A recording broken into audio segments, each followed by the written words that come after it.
Hey, everybody, how you doing? Well, that's good. Welcome to PHLY Flyers. We have a very special guest today joining the show, formerly of The Athletic. She has also worked as a video coach and analyst, multiple NHL teams, as well as in the OHL, Hockey Canada. Basically a mile-long resume that makes me feel like I've accomplished nothing in my life. You can listen to her now on the Staff and Graph podcast. I think I got that right. Welcome to PHLY Flyers. Rachel Doerrie, how are you doing today? I'm doing well. I gotta say, I absolutely love your hoodie. It pops on a Wednesday. I love it. I'm glad. I've been wearing this every Wednesday, waiting for somebody to notice what I was doing, and you're the first one. So congratulations. It just happens to be Valentine's Day. People are like, you wearing that? Like, no, this is my Wednesday attire. But on Wednesdays, we wear pink. Exactly, that's the rule. Exactly. I wanted to bring you on this week to really, as a lead up to the trade deadline. Flyers are supposed to be active. The Leafs typically do a ton of stuff in and around the trade deadline, but we have had this story of the week, story of the year, the long North American nightmare. We finally have resolution to the Morgan Rielly, Ridly Greig situation. 5 games it comes down. I listened to your podcast from a couple of days ago where you broke down the entire Ridly Greig incident. But now that we have the 5-game suspension handed down from the in-person / Zoom meeting, I need your take on this crazy incident that has rocked the hockey world. Yeah, well, I think number one, what Sheldon Keefe said was absolutely accurate. This got as much attention as it did because the Leafs were involved. Like whether other fan bases want to admit it or not, there is more attention paid to the Leafs, and therefore things are going to get analyzed and microanalyzed until like the cows come home. But the one thing I will say is this. I have zero issue with the length of suspension on one condition. If that is the standard and that is what's going to be upheld through the playoffs, which means I get it, double games and whatever. So if I see a cross-check like that in the playoffs, which we all know I will because of the net front, that's a 3-game suspension depending on what we're talking about here. Because I think you have to get cross-check into the head out of the game. That's, to me, you just can't have that. But what you also can't have is that getting a bunch of attention and Morgan Rielly getting a 5-game suspension whilst being in the Lady Byng conversation. And then you have like basically murder happening in April, May, and June. And it's like, oh, no. We can't suspend that because we don't want to have an impact on the games. So for me, I look at it and I say, that's the standard. I'm cool with that because I don't want cross-checking like that in the game. But if you're only going to suspend Morgan Rielly, then I have a problem with it because then you're not applying the rules properly. And so it's kind of one of those things where it's a wait and see situation. I'm okay with the suspension length in a vacuum. I'm not okay with it compared to everything else that he's levied basically since he took over from Brendan Shanahan. Yeah, that's I talked about it with my co-host Charlie O'Connor yesterday, and the frustrating thing is the inconsistency. Like, the situation was what it was. It's hockey. It runs on emotion. Sometimes guys go overboard, and then you suspend them. But sometimes you don't, and sometimes it's a fine, and sometimes it's, oh, well, it's a game, and in the playoffs, it's, well, can we just fine him? Like, if this is now the standard, that's outstanding. But I did love the breakdown that you did on your pod of all the history of Leaf suspensions, and it's like this team. They're the quote-unquote soft Leafs, and yet somehow they're constantly being suspended and having these hearings. And other teams, it's like, yeah, we're just going to fine you. Or, oh, we missed it, I guess. It's the inconsistency of the situation, I think, that is driving everyone absolutely insane. Well, and you have a situation here with Morgan Rielly, who, like I said, he was in the Lady Byng conversation and has been in the Lady Byng conversation for seasons at a time. And he gets a 5-gamer. Jacob Trouba goes Tiger Woods on Trent Frederic's head, and it's a fine? Are you kidding? And this guy's like Jacob Trouba is in suspension conversations every month. Like, I don't think in the next 4 weeks we are gonna have a conversation about Jacob Trouba in the next 4 weeks because of something he did. And it's one of those things where I'm like, I'm cool if you want to suspend Morgan Rielly 5 games, but then Golf swing to the head also has to be 5 games. Like, that's sort of where I'm at with it. And then the other thing is, we talked about it on the podcast about how the Leafs were going to prepare for the hearing and they were going to have examples. If you don't think that an organization that spends upwards of $1.5 million a season on their research and development department isn't going to have somebody watching every single game, clipping stuff and emailing George Parros on a nightly basis, you are mistaken, sir. They are absolutely going to be like, what about this? What about this? And you can bet that if the smallest thing happens against any Leaf, it's going to be everywhere. Whether it's Leafs Twitter or it's them emailing the league or it's Brendan Shanahan calling Bettman, whatever the case may be, if anything happens to Matthews, Marner, Tavares, anything for the rest of this year, it's going to be a nuclear war. See, I'm very pro that, because if I had that kind of money, I would spend it in the pettiest ways possible, and just filling up George Parros's inbox is absolutely a great petty way to just be, okay, I'll show you. I have nothing but time. I got an email from somebody at the NHL, because I think it was like late last year, because I'm obviously, like you said, I'm a former video coach. I do video stuff for a living. I was like, you know what? I complain a lot about George Parros because I don't think he's very good at his job. But I was like, I need to actually show my work. So I spent like 6 hours cutting a video showing the inconsistencies of player safety. And I got an email from somebody at the NHL being like, George Parros didn't like that. And my response, not even kidding you, was, I don't like how inconsistent George Parros is with his job. So get better. So I guess we're at a cross. Like, all right, well, yeah. I guess I don't like you either. So, like, so be it. That's absolutely outstanding. Now, the Leafs will be without Rielly now. They looked pretty good last night. They held the Blues to 15 shots on goal, so that's a pretty good start. But Toronto's in an odd spot, fighting for a playoff place right now. Can you see a world in which they don't make it? Honestly, the only way they don't make it in my eyes is if they get a couple catastrophic injuries, right? Like Matthews goes down for the season. That's a problem. Morgan Rielly is down for the year. That's a problem. Like, their D is a major issue. Now, thankfully for Leafs fans, Samsonov has been much better since his mental reset. And I think that kind of goes to show you, if you're not mentally all the way in a great spot, that can really affect your ability to play hockey. We've seen it with TJ Brody. He lost his father tragically in the offseason, and he just hasn't been good this year. And when I was in Vancouver last year, Brock Besser lost his dad, and he wasn't very good either. And the impact of something like that happening in your life off the ice can really impact your psyche on the ice. And so I think Toronto's really shaky on the back end. I'm utterly flabbergasted that they beat St. Louis last night, because St. Louis is red hot. They'd won 7 of 8 coming in. So I look at this and I say they have a better points percentage than Tampa Bay, right? Tampa Bay, I think, has like 4 games in hand on the Leafs. So technically by points percentage, they're actually in 3rd in the division. But this is not an all-in year for the Leafs, in my opinion. Like, you are not on the same level as some of the contenders. You're not on a Vegas, an Edmonton, a Boston. Like, you're just not there. And so you already don't have a ton of draft picks. So I'm actually okay with them saying, Tyler Bertuzzi, like, we got to trade you to recoup some assets. TJ Brody, the same thing. Like, I don't think they should be going in on it. And so I'm kind of okay. Like, I think they have to make the playoffs, but I don't think they should be pushing the chips in.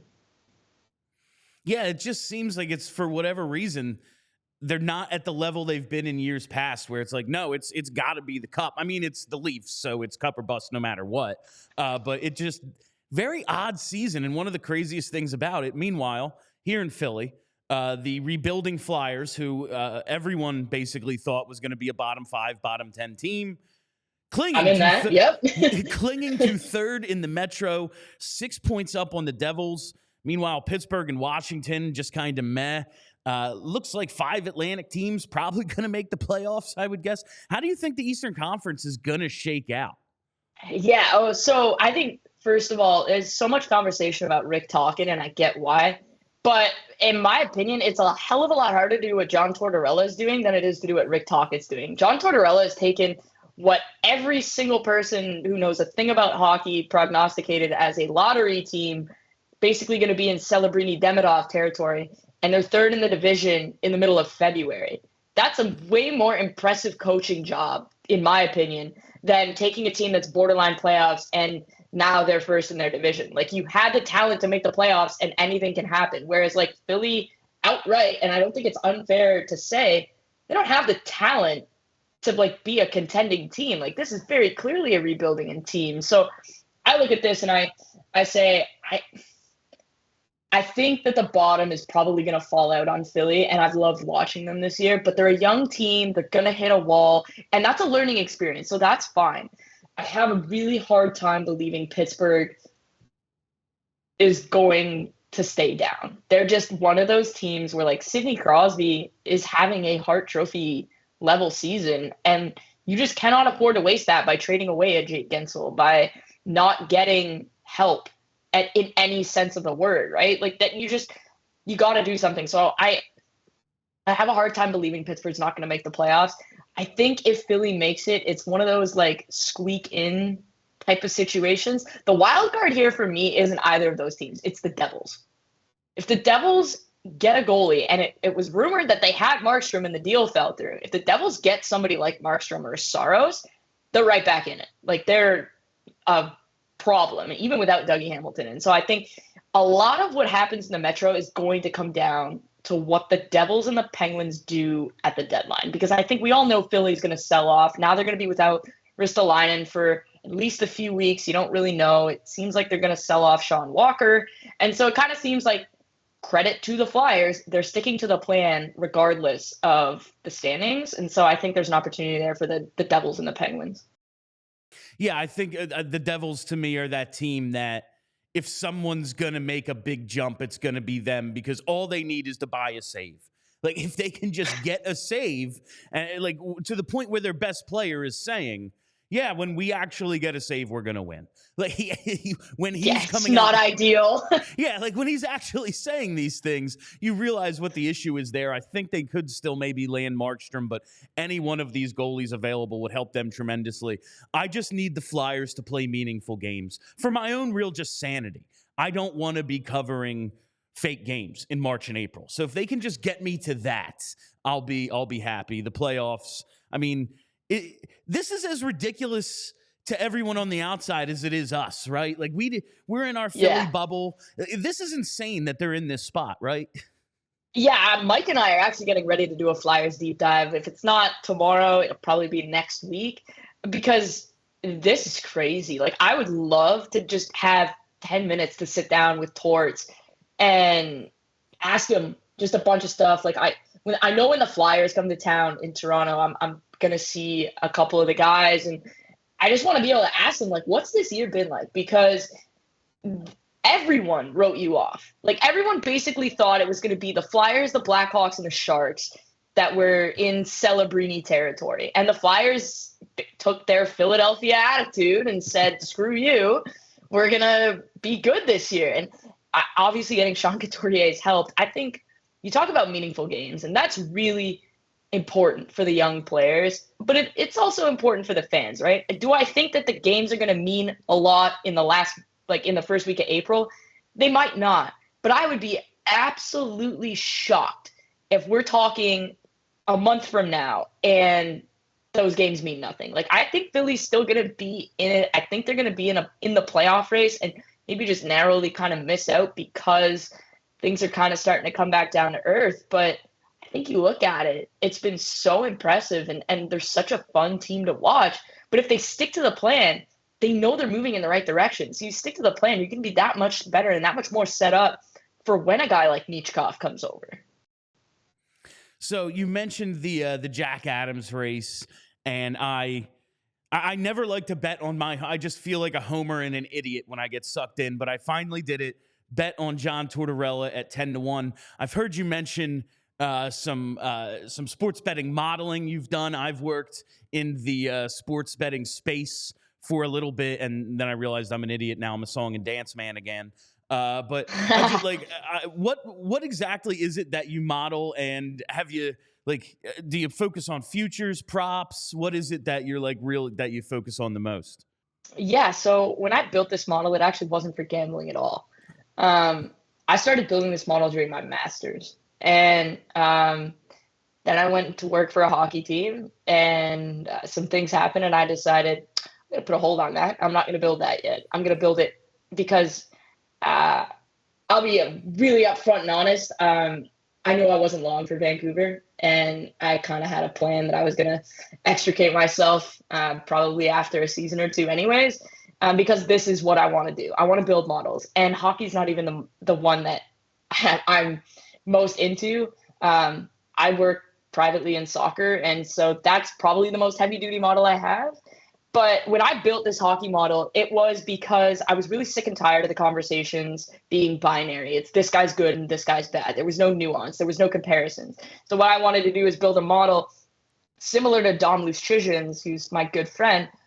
But because of my educational background and the fact that I have access to a whole subset of data and artificial intelligence, there are people building models that just use AI to build the models because they don't actually know how to do anything. But I know how to build a model without AI. And so now I've learned how to incorporate AI into it. And so now it's become, instead of a machine learning model, it's become a deep learning model.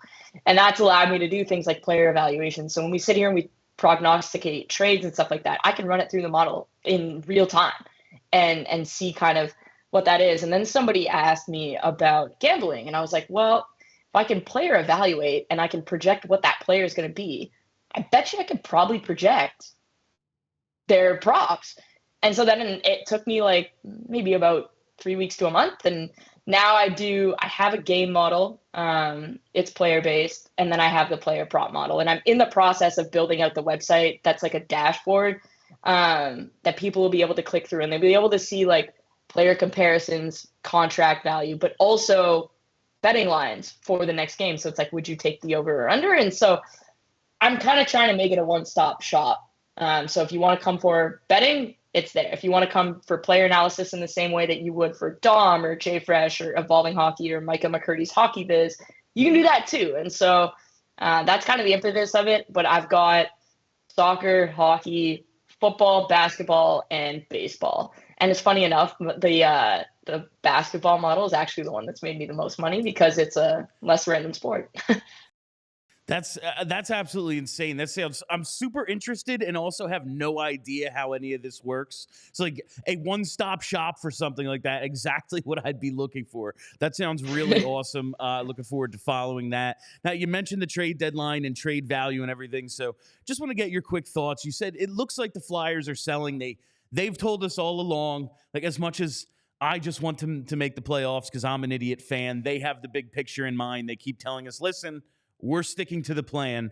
It looks like certain guys are definitely going to be on their way out. Maybe Rasmus Ristolainen, not now. He might be out up to a month.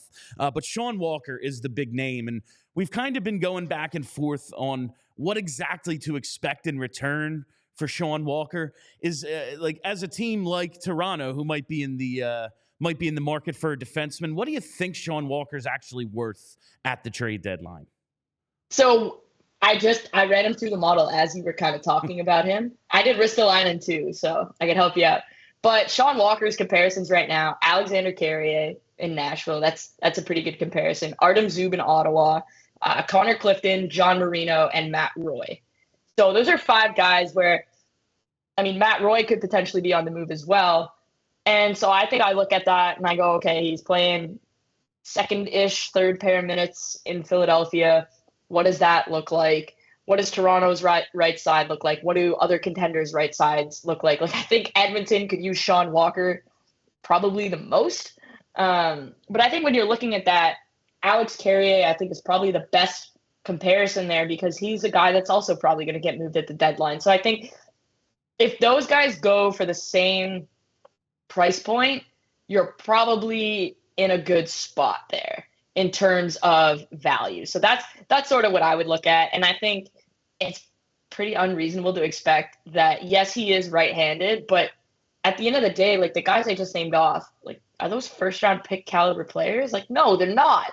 And so I think you look at that, and if you say you can get like a prospect that fits Philly's kind of timeline. So let's say it's a trade with the Leafs. If you can get a Pontus Holmberg, Nick Robertson, somebody of that age that has proven they can play NHL minutes, but isn't like a star. Like, you're not getting Matthew Nyes for Sean Walker kind of thing, right? And so I think if you can get a player that has shown that they can play, or like a second round pick, it's probably fair value. Yeah, I think like maybe if a team just gets stupid and says we have to have this guy, they could extract something extra, but something around that second round, maybe a young prospect who isn't, like you said, a star. That's what we should expect. Just trying to temper expectations here. Yeah, I think if you look at Edmonton, right? Right off the top of my head, obviously Philip Broberg comes to mind. You're going to have to take money back, so maybe it's a Warren Fogle that comes back the other way as well. But you got Philip Broberg, Xavier Bourgault. Raphael Lavoie is actually somebody who I think would be a great Philadelphia Flyer. But yeah, you're looking at a middle of the pack kind of prospect. Like, when you're trading, you can't be expecting a Michkov level prospect coming back for a third pairing defenseman. Like, that's just straight up not feasible.